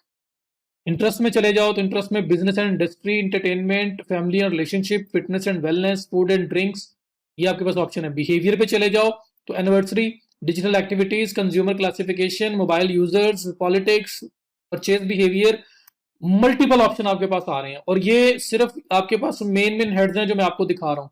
इसके अंदर फर्दर देखना है, जैसे शॉपिंग एंड फैशन में जाओ, शॉपिंग एंड फैशन में आप चले जाओ, शॉपिंग के अंदर, और शॉपिंग के अंदर से आप ऑनलाइन शॉपिंग में, ऑनलाइन शॉपिंग के अंदर आपके पास देखें, ये आपके पास ऑप्शन आ रही है, boutique, coupons, discount stores, luxury goods, online shopping, shopping malls, और मल्टीपल ऑप्शन आपके पास आ रहे हैं। स्पोर्ट्स एंड आउटडोर पे क्लिक कर लो तो इसके अंदर देखें आउटडोर रिक्रिएशन, स्पोर्ट्स। टेक्नोलॉजी में चले जाओ तो कंप्यूटर्स, कंज्यूमर इलेक्ट्रॉनिक्स में चले जाओ, audio equipments, camcorders, cameras, e book readers. तो कितनी डिटेल्ड इन डेप्थ टारगेटिंग कर सकते हो, जिस तरह की चीज आप बेच रहे हो उस तरह की ऑडियंस पे चले जाओ। तो ये आपके पास इतनी डिटेल ऑडियंस की ऑप्शन है कि आप डेमोग्राफी वाइज लोगों को टारगेट कर सकते हो, आप इंटरेस्ट वाइज लोगों को टारगेट कर सकते हो, आप बिहेवियर वाइज लोगों को टारगेट कर सकते हो। अब ये डेमोग्राफिक है तो इसमें देखें एजुकेशन लेवल, एजुकेशन लेवल में देखें associate degree, college grade, doctorate degree in college, ये सब ऑप्शन आपके पास है। ठीक है, अब यहाँ पे आप रिलेशनशिप पे चले जाओ तो रिलेशनशिप स्टेटस, ये देखें engaged, in relationship, married, separated, single, ये मल्टीपल ऑप्शंस आपके पास आ रहे हैं। तो अगर कोई आपकी प्रोडक्ट ऐसी है कि जो स्पेसिफिक टू सम स्टेटस है इस तरह से, तो आप उनको टारगेट कर सकते हैं। तो बहुत ज़्यादा इन डेप्थ टारगेटिंग है। जितनी इन डेप्थ और डीप टारगेटिंग फेसबुक में अवेलेबल है, किसी भी दुनिया के प्लेटफॉर्म में अवेलेबल नहीं है। तो बहुत ज़बरदस्त किस्म की आप टारगेटिंग कर सकते हो। तो यहाँ से भी सिलेक्ट किया जा सकता है, या मेरी तरह जैसे मैंने किया है, मैंने यहाँ पे आके जस्ट टाइप किया, ये दो ऐड हो गए, मैंने यहाँ पे जाके सिर्फ टाइप किया हैंड बैग्स। तो हैंड बैग्स असल में इंटरेस्ट है कहाँ पे, इंटरेस्ट के अंदर शॉपिंग एंड फैशन, और उसमें फैशन एसेसरीज, और फैशन एसेसरीज में हैंड बैग्स था। तो ये मैं ब्राउज करके इंटरेस्ट में जाके भी निकाल के ला सकता हूँ। लेकिन मैंने क्या किया, यहाँ पे लिखा तो मेरे पास सर्च में आ गया और मैंने इसको सिलेक्ट कर लिया। तो मैं कह रहा हूँ जी हैंड बैग्स में इंटरेस्ट रखने वाले लोग हैं मेरे पास, आ जाए। अब ऐसे और कई इंटरेस्ट होंगे, जैसे यहाँ पे मैं लिखता हूँ hand bag, branded hand bag, और काफी कुछ। ये देखिए होबो बैग, कैली बैग, तो ब्रांड नेम के साथ भी आ रहे हैं। हैंड बैग कलेक्टिंग, एमले, एम हैंड बैग्स, ये सारे आपके पास हैंड बैग्स आ रहे हैं। अब मैं यहाँ पे कह देता हूँ, अगर मैं हैंड बैग्स कर देता हूँ तो यहाँ पे कुछ और आपके पास रिजल्ट्स आ जाएंगे। ये देखें, तो यहाँ पे मैं शनैल, और तो इस तरह मैं डिफरेंट ब्रांड वाइज भी यहाँ पे टारगेटिंग कर सकता हूँ। मैं ब्रांड वाइज भी यहाँ पे लेके आ सकता हूँ कि उस ब्रांड में इंटरेस्ट रखने वाले लोग हैं जो वो यहाँ पे नजर आए। तो ये हैंड बैग है। इसके साथ अगर आप हैंड बैग्स सेपरेट लिखा मैंने, हैंड बैग्स, और मेरे पास ये जो ऑप्शन आ रहे हैं बाकी, मैं कहता हूँ जी होबो बैग भी इसमें मैंने टारगेट करना है, और इस तरह से मल्टीपल मैं टारगेट करूँ तो ये देखें दो इंटरेस्ट यहाँ पे होंगे, और ऑडियंस साइज फिलहाल उतना ही है। अगर आप लोगों को इंटरेस्ट वाइज टारगेटिंग करनी हो तो मेरी तरफ से बहुत स्ट्रॉन्ग रिकमेंडेशन है, कभी भी मल्टीपल इंटरेस्ट एक एड सेट के अंदर आप लोगों ने टारगेट नहीं करने। मैं एग्जांपल दे रहा हूँ, ये दो मैंने इंटरेस्ट यहाँ पे रख लिया, मैंने होबो बैग्स रख लिया और हैंड बैग्स रख लिया। मैंने सोचा कि इसमें ऑडियंस अच्छी है तो हो सकता है कि मैं ये इंटरेस्ट रखूं तो उस पर मेरे सेल्स अच्छी आए या मुझे रिजल्ट्स अच्छे मिले। अब मुझे ये बताएं कि जब ये रिपोर्टिंग सारी हो जाएगी, जब ये ऐड चल पड़ेगा और इसकी रिपोर्टिंग आएगी, आपके पास कोई क्राइटेरिया नहीं है, कोई ऐसी स्टैटिस्टिक्स नहीं है कि आप डिफरेंशिएट कर सको कि अगर वो एड बहुत अच्छा परफॉर्म कर रहा है, उसमें सेल्स भी अच्छी हो रही हैं, तो वो किस इंटरेस्ट की वजह से हो रही हैं। बाकी सबको तो सेम है ना, ओवो बैग की वजह से हो रही है या हैंड बैग की वजह से हो रही है। हैंड बैग में इंटरेस्ट रखने वाले लोग जो हैं वो ज्यादा परचेज कर रहे हैं या होबो बैग्स वाले ज्यादा परचेज कर रहे हैं। आपके पास कोई ऐसा मेजर करने के लिए कोई ऐसी रिपोर्टिंग में कोई चीज नहीं है, अगर आपने मल्टीपल इंटरेस्ट एक ही एड सेट के अंदर टारगेट किए हो। और अगर ये फ्लॉप हो रहा है, ब्रेक इवन पे है, या फिर ये लॉस में आप जा रहे हो, तो फिर भी वो किसका कसूर है? वो हैंड बैग इंटरेस्ट का कसूर है या होबो बैग्स इंटरेस्ट का कसूर है? आप लोग नहीं पता चला सकते। तो इसलिए हमेशा हमेशा हमेशा मैं बता रहा हूँ, ये वो गलती है जो बहुत सारे लोग करते हैं। Multiple interest under one ad set target कर देते हैं। जैसे मैंने दो लिखे हैं, वो दो की जगह 10 लिख देंगे, जितने भी सिमिलर सिमिलर लगेंगे सारे इंटरेस्ट यहीं पे घुसा देंगे। उससे होगा क्या कि आप बाद में अगर वो एड सक्सेसफुल हो गया तो भी नहीं पता क्यों हुआ है, और नहीं हुआ तो भी नहीं पता क्यों नहीं हुआ, क्योंकि इतने इंटरेस्ट हैं उन सब में, डिफरेंशिएट करने के लिए कोई टूल अवेलेबल नहीं है। तो इसलिए बेस्ट अप्रोच ये होती है कि अगर आप होबो बैग्स और हैंड बैग्स दो इंटरेस्ट टेस्ट करना चाहते हो ना, आपको लगता है होबो बैग्स भी काम करेगा, आपको लगता है हैंड बैग्स भी काम कर सकता है, आप क्या करें, दो एड सेट बनाएं। ये एक एड सेट बना रहा हूं ना, ये पूरा करो, होबो बैग यहां से निकाल देता हूँ। एक एड सेट में पूरा करूंगा, सिर्फ उसमें इंटरेस्ट रखूंगा हैंड बैग्स बस, और कुछ इंटरेस्ट नहीं रखना। और एक और जब ये बन जाएगा तो डुप्लीकेट करूंगा इसी एड सेट को, सेम डुप्लीकेट करूंगा, डुप्लीकेट करके सिर्फ और सिर्फ इंटरेस्ट में आके हैंड बैग्स की जगह होबो बैग्स कर दूंगा। बाकी सब कुछ सेम रहेगा, सेम बजट, सेम टारगेटिंग, बाकी सारी सेम टारगेटिंग, सेम एड जो लोगों को नजर आनी है। सिर्फ और सिर्फ फर्क क्या आ रहा होगा, डिफरेंस ये होगा कि एक एड सेट के अंदर आपका इंटरेस्ट हैंड बैग्स होगा, दूसरे एड सेट के अंदर आपका इंटरेस्ट होबो बैग्स होगा। दोनों पे $5 स्पेंड हो रहे हैं, दो दो तीन तीन दिन स्पेंड किए आपने। स्पेंड करने के बाद आपको पता चला कि जी होबो बैग जो है वो तो फ्लॉप है, उसमें तो पैसे वेस्ट हुए हैं। हैंड बैग इंटरेस्ट जो है इसमें मुझे रिटर्न मिला है, तो मुझे होबो बैग्स पे ऐड नहीं चलाना, उसको स्टॉप कर दो। मुझे सारे पैसे लगाने हैं सिर्फ और सिर्फ हैंड बैग्स वाले इंटरेस्ट पे। तो आपके पास क्लियर पिक्चर आ जाएगी, क्योंकि दोनों एड सेट्स की स्टैटिस्टिक्स डिफरेंट आएंगी। तो अब जिसकी बुरी होंगी आपको साफ पता है कि हर चीज तो सेम है, सब कुछ मैंने इधर सेम रखा है, सिर्फ और सिर्फ जो मैंने डिफरेंस रखा था वो डिफरेंस था इंटरेस्ट का। तो इंटरेस्ट की वजह से ही वो फ्लॉप हो गया ना, वो लॉस में चला गया। तो फिर आपको पता चल गया कि होबो बैग्स काम नहीं कर रहा। तो इसलिए जब आपने multiple interest, multiple demographics, multiple behaviour set आपने टेस्ट करने हो, तो आपको चाहिए कि उसके लिए अलग अलग एड सेट बना लें, सेम बजट पे, सेम बाकी टारगेटिंग हो, सिर्फ और सिर्फ वो इंटरेस्ट चेंज करके देख लो, सेम अमाउंट लगा के सेम टाइम के लिए, और आपको क्लियर पिक्चर आ जाएगी कि कोई अगर चल रही है ऐड तो क्यों चल रही है, क्या चीज प्रॉफिटेबल हो रही है, क्या चीज लॉस में जा रही है, सब कुछ सामने आ जाएगा। लेकिन अगर मिक्स में खिचड़ी बना दोगे तो फिर आपको पता नहीं चलेगा कि क्या हुआ है।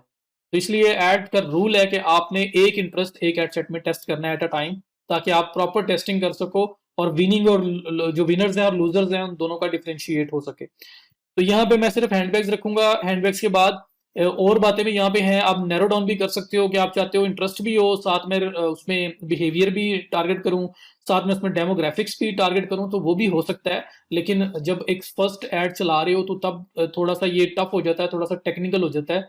इसलिए स्टार्टिंग में हम लोग किसी एक इंटरेस्ट पे, एक बिहेवियर पे, किसी एक चीज पे हम लोग ऐड चलाते हैं, मल्टीपल चीजें सेम टाइम पे टेस्ट नहीं करते।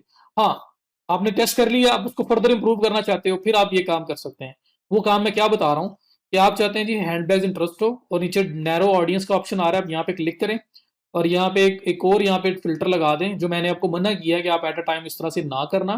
करोगे हो सकता है बहुत अच्छा भी चल जाए, हो सकता है ना भी चले। लेकिन बात वही है कि जब दो चीजें इकट्ठी आएंगी तो पता नहीं चलेगा कि किसकी वजह से विन हुए हो या किसकी वजह से लूज हुए हो। तो यहाँ पे मैं ब्राउज पे अगर क्लिक करूँ और मैं यहाँ पे चला जाऊँ डेमोग्राफिक्स पे, और मैं यहाँ पे कहूँ जी एजुकेशन, और एजुकेशन में एजुकेशन लेवल, और मैं यहाँ पे बोलूँ कि मेरा जो बैग है वो बड़ा थोड़ा सा मतलब इस किस्म का है कि कॉलेज ग्रेजुएट शायद उसको ज़्यादा, जो कॉलेज स्टूडेंट्स हैं वो उसको ज़्यादा लाइक करें, तो जिस किस्म का ऐड है मैं वहाँ पे टेस्ट करना चाहता हूँ। तो आप यहाँ पे आके सिलेक्ट कर सकते हो जी कि मैंने इन कॉलेज जो स्टूडेंट्स हैं उनको ये ऐड शो करवाना है, तो आप ये शो करवा देते हो। तो अब आपने फिल्टर पे फिल्टर लगा दिया, फिल्टर पे फिल्टर क्या लगाया, आप चाह रहे हैं हैंड बैग इंटरेस्ट हो, लेकिन साथ साथ वो लोग जो हैंडबैग में इंटरेस्ट रखते हैं वो कॉलेज स्टूडेंट भी हों, कॉलेज गोइंग हो। तो देखिए ऑडियंस क्या रहेगी, 41,000। और ज्यादा डीप टारगेटिंग पे आ गए, सिर्फ 41,000 लोगों को आप टारगेट कर रहे हो। बट बात वही है कि यहाँ पे अगर ये ना चला, तो हैंड बैग की वजह से नहीं चला या इन कॉलेज की वजह से नहीं चला, फिर आप लोग कंफ्यूज हो जाएंगे। एक क्लियर पिक्चर नजर नहीं आएगी, अजम्पशंस रह जाएंगी, डाटा नहीं होगा आपके पास। तो इसलिए एट अ टाइम इसको ना करें। हाँ, हैंडबैग्स होबो बैग्स को टेस्ट किया, हैंडबैग्स विनर है, होबो बैग्स पे लॉस हुआ था बंद कर दिया, हैंडबैग्स पे प्रॉफिट हुआ था उसको रखा है। अब आप कहते हो प्रॉफिट जो है ना वो ज्यादा नहीं है, प्रॉफिट आ रहा है 10% आ रहा है, 20% आ रहा है, इसको मजीद टेस्ट किया जाए। तो आप कहते हो जी कि मुझे जो डाटा बता रहा है ना, डाटा में ये है कि जो कॉलेज गोइंग स्टूडेंट है वो ज्यादा कन्वर्ट हो रहे हैं। आप क्या करें, एक और ऐड चलाएं, उसको कॉपी करें, सेम डुप्लीकेट करें, डुप्लीकेट करके जो एक नया ऐड चलाएं और उस ऐड सेट चलाएं, और उस ऐड सेट में हैंडबैग वैसी हो, सिर्फ यहाँ पे नैरो डाउन करके इन कॉलेज स्टूडेंट्स लगा के सेम बजट पे दोबारा टेस्टिंग स्टार्ट कर दो, कैंपेन चला दो। एड कॉपी भी वही, सब कुछ सेम रहेगा, सिर्फ और सिर्फ इसको नैरो करोगे, साथ नैरो करके एजुकेशन लेवल में इन कॉलेज आप लगा देंगे। तो होगा क्या कि जब उस पर पैसे लगेंगे 2-3 दिन, थोड़े से कॉस्ट उस पर स्पेंड होगी, जब उसके रिजल्ट आएंगे पिक्चर क्लियर हो जाएगी, भाई मेरा प्रॉफिट तो 20% से सीधा 70% पे चला गया। दैट मीन्स के हाँ जी, इन कॉलेज ही आपकी मेन मार्केट थी, वहां पे जाओ, आप किधर इधर उधर फिर रहे हो। आप सिर्फ हैंडबैग इंटरेस्ट वाले तो हर तरह का बंदा उसमें आ गया। इन कॉलेज जाओगे तो कॉलेज स्पेसिफिक हो गया, तो वहां पे आपको पता लगा कि पहले मेरा प्रॉफिट मार्जिन 20% था, अब मेरा प्रॉफिट मार्जिन जंप लगा के 70% पे चला गया। क्यों गया है? क्योंकि जो असल में मार्केट थी मैंने उसको टारगेट किया है, ये बैग वहां पे बहुत ज्यादा चल रहा है। तो इस तरह से जब फर्दर टेस्टिंग करनी होगी तब ये नैरो वाले काम आप लोग करना। फिलहाल स्टार्ट में आपने क्या करना है, एक इंटरेस्ट को टेस्ट करना है आपने। तो मैं इसको क्रॉस कर देता हूँ, मैं यहाँ पे सिर्फ और सिर्फ एक ही इंटरेस्ट टेस्ट करने जा रहा हूँ, वो है हैंडबैग्स। दूसरा करना है तो मैं डुप्लीकेट करके उसमें इंटरेस्ट चेंज कर लूंगा। तो एट अ टाइम जो हम लोग यूजुअली करते हैं वो ये होता है कि एक प्रोडक्ट होती है ना, उस पर 3 interest at a time test करते हैं। जो उसकी टारगेटिंग, जो उसकी स्टार्टिंग होती है ना, जहाँ पे हम टेस्टिंग स्टार्ट करते हैं, वो 3 इंटरेस्ट से करते हैं। मीन्स के यही सेम बैग, बाकी सब कुछ सेम, एक एड सेट के अंदर हैंडबैग रखूंगा, दूसरे एड सेट के अंदर होबो बैग रखूंगा, तीसरे हैंड से तीसरा जो बनेगा आपका एड सेट उसके अंदर कोई और हो जाएगा। जैसे मैं यहाँ देख लेता हूँ, मैंने हैंडबैग्स लगाया, तो यहाँ पे मैं देख लेता हूँ क्या मेरे पास तीसरा आता है, हैंडबैग्स। तो ये देखें, हैंडबैग्स कलेक्टिंग, कैली बैग्स, पर्स एसेसरीज, ये मेरे पास मल्टीपल आ रहे हैं। हैंडबैग हेमन, इनकी ऑडियंस पे नजर आ रही है, तो ऑडियंस पे रीजनेबल जो हो वही है। तो मैं यहाँ पे कहता हूँ जी मेरे पास ये जो हैंडबैग्स कलेक्टिंग है या कैली बैग है, मुझे इस पे भी टारगेट करना है, बाद में इसको भी टेस्ट करना है। तो 3 इंटरेस्ट मिल गए। तो आप ये कर लें, 3 एड सेट बनाएंगे, ये मैं यहाँ पे से निकाल दूंगा अभी मैं। 3 एड सेट बनाएंगे, एक एड सेट के अंदर आपका इंटरेस्ट है हैंडबैग्स, दूसरे एड सेट के अंदर आपका इंटरेस्ट है होबो बैग्स, तीसरे एडसेट के अंदर आपका इंटरेस्ट है कैली बैग्स। बाकी सब कुछ सेम है, एग्जैक्टली सेम है सब कुछ। जस्ट जो डिफरेंस आ रहा है तीनों के अंदर इंटरेस्ट का फर्क है, बाकी पैसे सेम लग रहे हैं, सेम जेंडर को सेम एरिया के अंदर सेम बजट में टेस्ट हो रहा है। सिर्फ और सिर्फ जो डिफरेंस है ना तीनों एडसेट्स के अंदर, वो है इंटरेस्ट का। तो क्या होगा कि हम पैरेलल इंटरेस्ट टेस्ट कर रहे हैं, और जब तीनों के ऊपर लाइक $5 पर डे आप लगा रहे हो, 3 दिन आप टाइम दो, $15 पर एड सेट आपका बजट लग जाएगा, 15 ईच। ठीक है। अब क्या होगा, उसके बाद रिजल्ट्स को मैयर करो, आपको समझ आएगा कि हैंड बैग्स इंटरेस्ट वाला जो है ना, वहां पे इतनी सेल्स हुई, वो प्रॉफिट में जा रहा है। पोपो बैग्स जो है वहां पे सेल्स हुई, ब्रेक इवन पे है, ना प्रॉफिट है ना लॉस है। कैली बैग्स है, लॉस में जा रहा है 3 दिन के बाद भी। आप क्या करें, इसको पॉज कर दें, स्टॉप कर दें सेट को, ये कैली बैग्स मेरे काम का नहीं है, यहाँ पे ये बैग नहीं बिकेगा। और जो आपका प्रॉफिटेबल है वहां पे पैसे लगाते रहें, और जो आपका ब्रेक इवन पे है वहां पे बजट थोड़ा और लगा दें, या देखने के लिए, टेस्टिंग मजीद करने के लिए कि ये प्रॉफिट में जाता है या लॉस में जाता है बाद में। तो 2-3 दिन उसको फर्दर और टेस्ट करेंगे, अगर वो प्रॉफिट में चला जाता है तो आप उसको स्टिक करेंगे, आगे लेके चलेंगे। अगर नहीं जाता तो आप लॉस में जा रहा है तो आप उसको बंद कर देंगे, और अल्टीमेटली एक इंटरेस्ट फाइनल रखेंगे जहां पे आपको बचत हो रही है, जहां पे आपको प्रॉफिटेबिलिटी है, और सारा बजट जो बाकी दो पे भी लगाया था वो उठा के उस पर लगा देंगे, उसका बजट इंक्रीज कर देंगे। क्योंकि मुझे एक इंटरेस्ट वो चाहिए, मुझे एक मार्केट वो चाहिए जहां पे मेरी चीज सेल होती है। हो सकता है और मार्केट भी हो, पर मुझे तो एक ही चाहिए, वो मिल गई तो मैं वहां सेल करना स्टार्ट कर दूंगा। प्रॉफिट मेरा 20% है, 30% है, उसको बूस्ट करना है। तो जो मैंने आपको बताया, ऑडियंस को नैरो करो, ऑडियंस नैरो नहीं करनी तो ये जो एज ग्रुप है, एज ग्रुप 10-10 साल का जो एज ग्रुप में टारगेट करना शुरू कर दो, 10-10 साल में टेस्ट करना स्टार्ट कर दो। हैंडबैग प्रूव हो गया, हैंडबैग वाला इंटरेस्ट बहुत बेहतरीन काम कर रहा है, तो क्या करो, इसी एड सेट को डुप्लीकेट करो, 3-4 बार डुप्लीकेट करो, 5 बार डुप्लीकेट करो, एज ग्रुप्स में टारगेट कर लो। एक में अब इंटरेस्ट सेम रहेगा सब में, हैंडबैग ही है। एज में क्या होगा, एक में 18 से 25 है, दूसरे में 26 से 30 है, तीसरे में 31 से 35 है, चौथे में 36 से 40 है, या 10-10 साल का एज एज गैप जो है वो लगा के आप टारगेट कर लें, और देखें कि कौन सा वाला एज ग्रुप ज्यादा अच्छा कन्वर्ट हो रहा है। क्योंकि पहला तो मेरे पास रिजल्ट आ चुका हुआ है कि हैंड बैग्स इंटरेस्ट वाले में मैं प्रॉफिट में हूं, या मेरी चीज सेल हो रही है। अब उसको फर्दर प्रॉफिट को इंप्रूव करना है, उसको बूस्ट करना है, तो क्या करें, एजिस में डिवाइड करके टेस्टिंग कर लें। Same handbag interest multiple ages, 10-10 साल की एज रेंज के ऊपर लगा के सेम बजट पे टेस्ट करोगे, कोई एक एज ग्रुप निकल के ऐसा आएगा जहां पे ज्यादा चीज सेल हो रही है, प्रॉफिटेबिलिटी आपकी बढ़ जाएगी, क्योंकि बाकी एज ग्रुप पे पैसे वेस्ट हो रहे थे। तो फिर आप क्या करेंगे, सारा का सारा पैसा उस 10 सालों में, उन 5 साल वाले एज ग्रुप में लगा दोगे, तो आपकी प्रॉफिटेबिलिटी और ज्यादा हो जाएगी। तो ये फर्दर टेस्टिंग है जो मैं आपको अभी बता रहा हूँ। स्टार्टिंग आपकी यहीं से होनी है, पहले डाटा चाहिए, किस बेस पे मैं एज ग्रुप को डिवाइड कर रहा हूँ, किस बेस पे मैं ऑडियंस को नैरो कर रहा हूँ, वो बेस चाहिए मुझे, और वो बेस डाटा है, मेरे दिल की बात नहीं है। मुझे ऐसा लगता है ये चीज ऐसे करूंगा तो ऐसे हो जाएगा, ये मेरी एजम्पशन है, ये डाटा नहीं है। हम लोग सिर्फ डाटा पे बिलीव करेंगे। सो आप लोगों ने इस तरह से काम करना है। आई होप, मैं कोशिश कर रहा हूँ असल में कि जितने भी एंगल्स हैं सब कवर कर दूं। इस वजह से मैं यहाँ पे एम्फेसाइज कर रहा हूँ और आप लोगों को बता रहा हूँ। और आई होप कि आप लोगों को समझ आ रही होगी। अच्छा, अब मैं यहाँ पे इस एड ग्रुप को कंप्लीट करता हूँ, इस एड सेट को, एड सेट एड ग्रुप एक ही बात है। और मैं ये इसको कंप्लीट कर रहा हूँ। ये करने के बाद मैं नीचे आऊंगा, ये कनेक्शन है, यहाँ पे आप फिल्टर आउट कर सकते हो कि आप किन लोगों को ऐड दिखाना चाहते हैं, मजीद उसको फिल्टर आउट कर सकते हैं। मैं कहता हूँ जी, जो लोग जिन्होंने मेरा पेज लाइक किया सिर्फ उनको नजर आए। वो लोग मेरे जो पेज जिन्होंने लाइक किया है उनके आगे जो फ्रेंड्स हैं सिर्फ ऐड उनको नजर आए। जिन लोगों ने मेरा पेज लाइक किया उनको ऐड नजर ना आए। तो ये कोई भी किसी बेस पे भी आप कर सकते हैं। लाइक इसलिए कि जिन लोगों ने लाइक किया उनको ऐड नजर आए, क्योंकि फेसबुक जो है, जब आप उस पर कोई भी पोस्ट करते हो तो वो लोगों तक पहुंचती तो है, लेकिन 100% तक नहीं पहुंचती, क्योंकि फ्री है ना। और स्पॉन्सर्ड जो पेड होती है वो ये होता है कि वो सब तक जो है ना वो पहुंचेगी, वो उसकी रीच ज्यादा होती है। इस वजह से हम उस पर ऐड चला देते हैं, कोई चीज अपने फैंस को दिखानी हो, अपने लाइक्स किए हुए लोगों को दिखानी हो। समटाइम ऐसा होता है कि हम कहते हैं कि चलो जिन्होंने हमें लाइक किया हुआ है, या लाइक इतने है ही नहीं, या जिन्होंने किया हुआ है उनको तो मैं सिंपल पोस्ट लगा रहा हूँ, तब भी पहुंच ही जाएगी। मुझे नए लोगों को टारगेट करना है, तो फिर आप उसमें एक्सक्लूड कर देते हो अपने जो लोग होते हैं। तो ये अगर आपको लगाना हो तो आप इस पे फिल्टर आउट कर सकते हैं।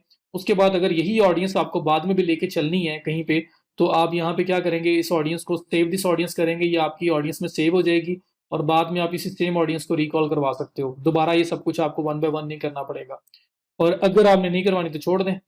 उसके बाद आपकी प्लेसमेंट्स हैं कि कहाँ पे आप प्लेस करना चाह रहे हो, ऐड कहाँ पे शो करवाना चाह रहे हो।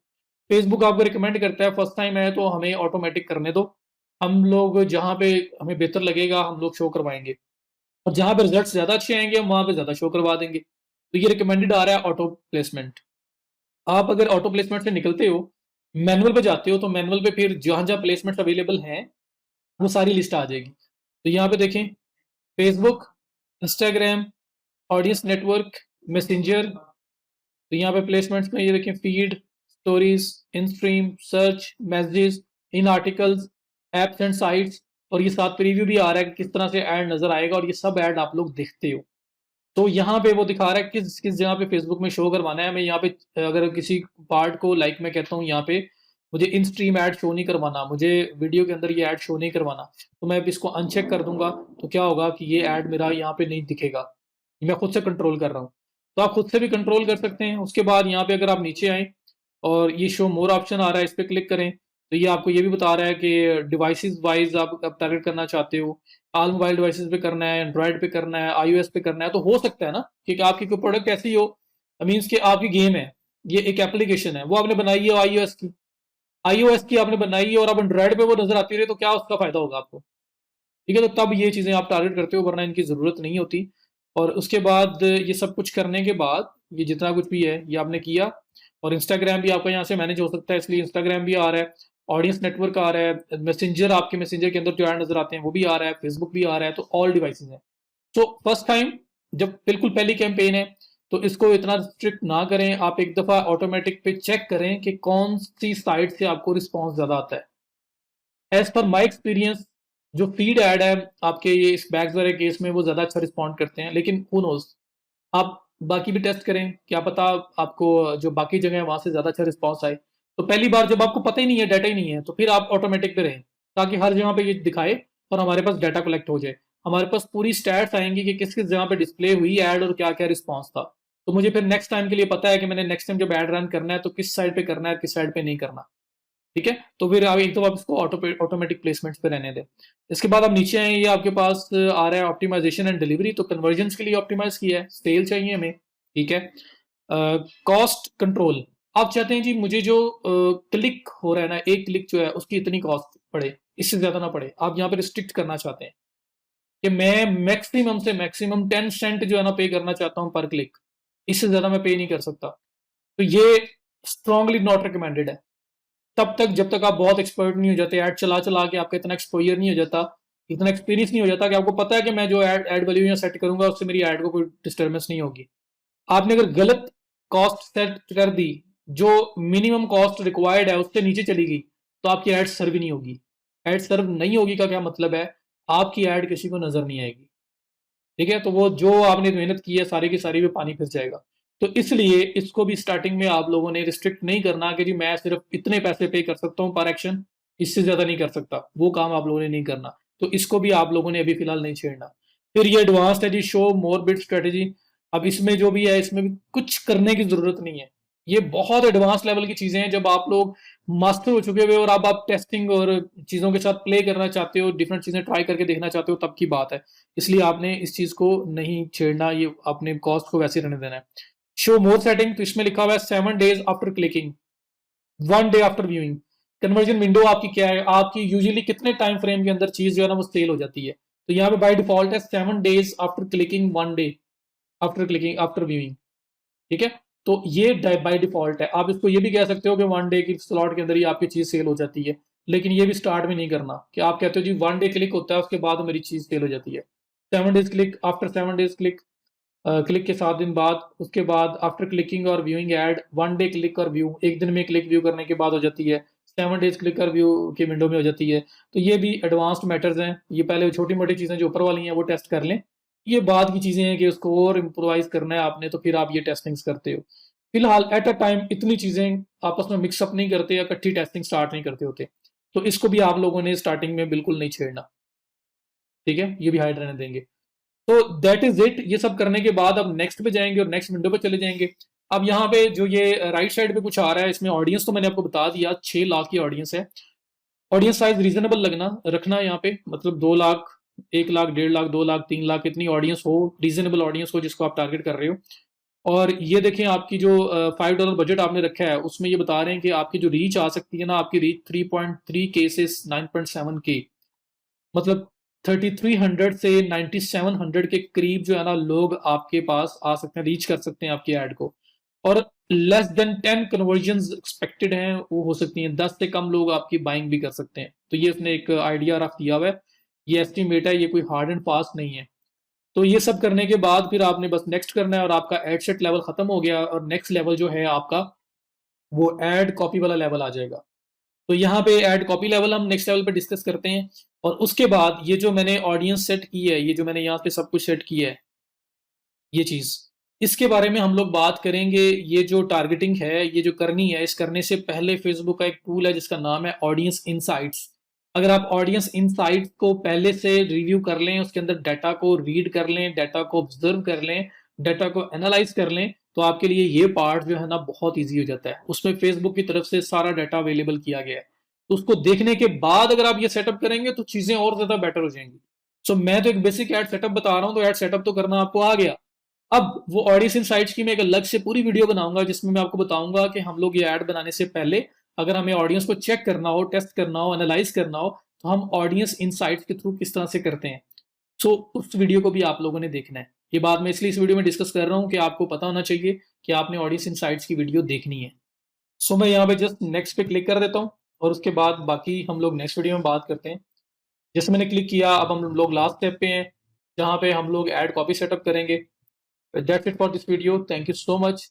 See you in the next video.